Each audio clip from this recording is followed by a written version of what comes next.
आप सभी news channel YouTuber भाइयों का मैं अपने इस ऑफिस में हार्दिक हार्दिक अभिनंदन करता हूं और आपके आने के लिए इस ऑफिस के उद्घाटन में शुक्रगुजार हूं आप सभी भाइयों का। जन सुराज क्या उद्देश्य है सर इस ऑफिस को यहाँ रखने? जन सुराज का इस ऑफिस का पहला उद्घाटन पटना जिला का ही पहला ऑफिस और फतुहा का फर्स्ट ऑफिस उद्घाटन हुआ है। इस ऑफिस के उद्घाटन का उद्देश्य यही है कि हम लोग को जो हमारी लड़ाई है, आज देखिए आज ही पारस हॉस्पिटल में आपको बताइए कि दिन दहाड़े घुस करके और गोली मार दिया गया है। बताइए वहाँ क्या प्रशासन की व्यवस्था है। हमारे बताइए उप मुख्यमंत्री जी कहते हैं कि अभी हम प्रशासन को देख रहे हैं, प्रशासन को अब उसको कार्य के लिए समझा रहे हैं। अब बताइए आपकी सरकार और आपको पता नहीं है कि क्या आपके राज्य में हो रहा है। बिहार राज्य की इतनी बदतर स्थिति है, कोई आदमी सेफ नहीं है। बताइए कि पेरोल पर आया हुआ इंसान और उसका मर्डर हो, गोली लग जा रहा है। अब बताइए वो आदमी जिएगा कि मरेगा, वो तो जूझ रहा है। ऐसे 13 दिन में 50 से 55 मर्डर हो चुका है आपका बिहार में और इतनी बदतर स्थिति हो चुकी है कि मतलब प्रशासन तो एकदम चरमरा गया है और ये इसकी सब पूरी जवाबदेही अपनी बिहार सरकार की है। सर मानना चाहिए अपने मुख्यमंत्री को कि आप कैसे उप मुख्यमंत्री हैं।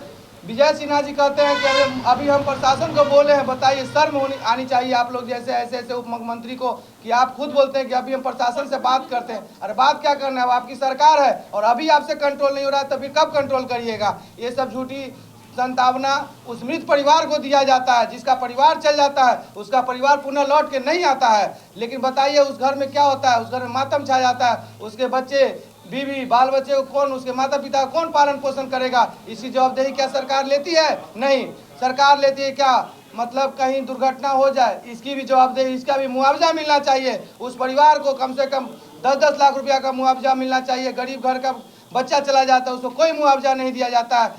ऐसे ही रोड चलते कोई किसी को गोली मार दे रहा है, निर्दोष आदमी का मृत्यु हो जा रहा है। दोषी का हो रहा है तो अलग चीज़ है, लेकिन बहुत अधिकांशतः निर्दोष लोगों का हो रहा है। हम लोग का जन सुराज का ऑफिस खोलने का है। हम लोग जो जन सुराज जितने भी साथी हैं, हम लोग जन सुराज के नौजवान भाइयों और हमारे गार्जियन और हमारे ये जन सुराज जो हम लोग की पार्टी है, ये हमारे जात की पार्टी नहीं, हमारे जमात की पार्टी। हम लोग जाति से हट करके जमात बना करके एक होकर चलने का काम करने का काम किए हैं और हमारा उद्देश्य है। हर बार तो हम लोग वोट देते हैं पार्टी के नाम पर, लेकिन इस बार हम अपने बच्चे के भविष्य के नाम पर वोट देंगे, अपने परिवार के सेफ्टी के नाम पर वोट देंगे। जन सुराज पार्टी को इस बार मजबूती से ताकत देने का काम करेंगे। दूसरी हमारी लड़ाई है वृद्धावस्था पेंशन, बुजुर्गों के लिए, दिव्यांगों के लिए, विधवाओं के लिए। बताइए कि 400 रुपया में कुछ नहीं होता। आज हम ही लोग की लड़ाई की डर से बिहार सरकार डरी है तो 1100 रुपया पेंशन की है, लेकिन 1100 में हम लोग संतुष्ट नहीं है। हमारी सरकार दिसंबर में बनेगी और हम लोग 2000 रुपया पेंशन करने का काम करेंगे। इसकी हमारी सबसे पहले लड़ाई है और ये हम लोग करेंगे।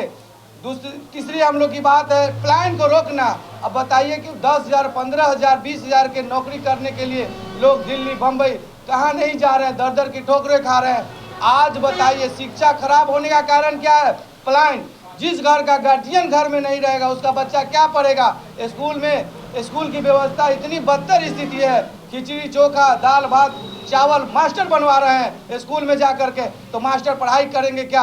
आज बताइए बीएलओ का काम कौन करेंगे? मास्टर। 4 स्कूल में जैसे प्राथमिक विद्यालय के तो 4 टीचर है, एक बीएलओ का काम कर रहे हैं, एक आपको खाना बनवाने का काम कर रहे हैं, एक झाड़ू पोछा लगवाने का काम करेंगे। तो एक टीचर क्या 6th क्लास तक पढ़ाई कर पाएगी? 7th क्लास तक, प्राथमिक क्लास में 7th क्लास तक क्लास होते हैं, क्या उसमें पढ़ाई हो पाएगी? ये बदतर स्थिति ये बिहार सरकार की स्थिति है, ये नाकाम स्थिति है, इसकी कोई तैयारी नहीं है।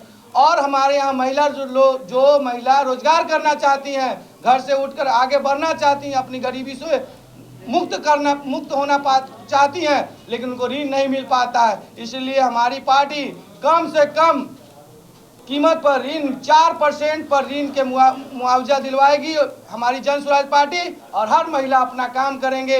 इसमें अपना नौजवान साथी भी जो बेरोजगार है वो भी अपना रोजगार चालू करना चाहते हैं, जैसे ठेला चलवाना चाहते हैं, पोल्ट्री फार्म खोलना चाहते हैं, बहुत गाय भैंस रखना चाहते हैं, बकरी पालन करना चाहते हैं, मुर्गी पालन। ये सब व्यवस्था हम लोग की सरकार आएगी और ये सबसे पहला ये उद्देश्य और पलायन को रोकने का काम सबसे पहला काम करेगी। आज बताइए, नशा मुक्त बिहार बनाने के लिए संकल्प लिए थे हमारे माननीय मुख्यमंत्री जी, लेकिन नशा मुक्त बिहार नहीं बना है। हमारे बिहार जो है अभी नौजवानों को बर्बाद करने का स्थिति बन गया है। ब्राउन शुगर, स्मैक, ये सब जितना भी बदतर स्थिति है, सूखा नशा हमारे यहाँ बिहार में बदतर स्थिति। नौजवान जो 14 साल की उम्र के बच्चे सूखे नशे सेवन करते हैं। आज बताइए कि हमारा बिहार का बच्चा लोग का क्या भविष्य होगा। आप लोग भी चैनल के माध्यम से, आप लोग भी हमसे ज़्यादा आप खुद जान रहे हैं।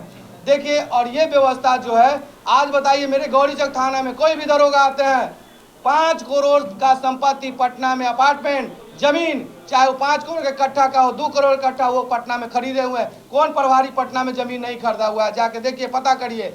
आज बताइए 60,000 के दरोगा की नौकरी करने वाले, 80,000 की नौकरी करने वाले पटना में 1.5 करोड़ और 2 करोड़ का अपार्टमेंट खरीद लेंगे। ये क्या है? ये दारू बंद करने का नतीजा है। दारू वाले में पकड़ाते हैं लोग, 10 लाख, 20 लाख, 50 लाख दिए और वो छूट जाते हैं। फतुहा विधानसभा क्षेत्र के मतदाताओं से क्या अपील करना चाहते हैं? मैं फतुहा विधानसभा इस बार अपने बच्चों के भविष्य के लिए वोट करिए, अपने प्लान को रोकने के लिए वोट करिए। अपनी किसान जो खेती करते हैं हमारे साथियों, वो उचित मुआवजा के लिए पाने के लिए करिए। और हमारे जो नौजवान साथियों के जो गलत दिशा में जा रहे हैं, उसको सब कुछ देखते हुए बिहार को बदलाव के तरफ ले जाने के लिए अपनी पार्टी का चुनाव चिन्ह बता दें। मेरी पार्टी का चुनाव चिन्ह है स्कूल का बस्ता छाप, जो हमारा बस्ता है। देखिए, आज हमारी पार्टी जो है शिक्षा पर सबसे प्रथम आवाज उठाई थी। आज हमारे पार्टी को खुद ब खुद स्कूल का बस्ता छाप मिल गया। आज बताइए, गर्व की बात है। और जो भी प्रोग्राम होती है कि पानियाँ आना, जैसे देखिए आज हमारा ऑफिस का फर्स्ट दिन है, फर्स्ट उद्घाटन, और बारिश आना एक शुभ का लक्षण होता है। और ये शुभ का लक्षण के कारण हम लोग विजय पाएंगे और हम लोग पूर्ण रूपेण सरकार बनाएंगे बिहार में। और हम लोग इसी तरह एकजुटता का प्रतीक देंगे और हर जगह जा कर के हर सीट को निकलवाने का काम करेंगे।